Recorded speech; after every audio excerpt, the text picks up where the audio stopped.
আসসালামু আলাইকুম রহমতুল্লাহি ওয়া বারাকাতুহু। যারা এই ভিডিওটি দেখছেন, আপনাদের কাছে একটা প্রশ্ন। ইসলামের প্রথম খলিফা কে ছিলেন? হযরত আবু বকর সিদ্দিক রাদিয়াল্লাহু তাআলা আনহু, না হযরত ওমর ফারুক রাদিয়াল্লাহু তাআলা আনহু, না হযরত আলী রাদিয়াল্লাহু তাআলা আনহু, না হযরত উসমান গনি রাদিয়াল্লাহু তাআলা আনহু? সর্বপ্রথম খলিফা কে ছিলেন? আপনারা কমেন্ট বক্সে লিখে যাবেন।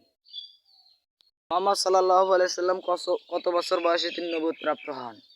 40 বছর বয়সে তিনি নবুয়ত প্রাপ্ত হন। হুজুরের কথাটি সঠিক হয়েছে।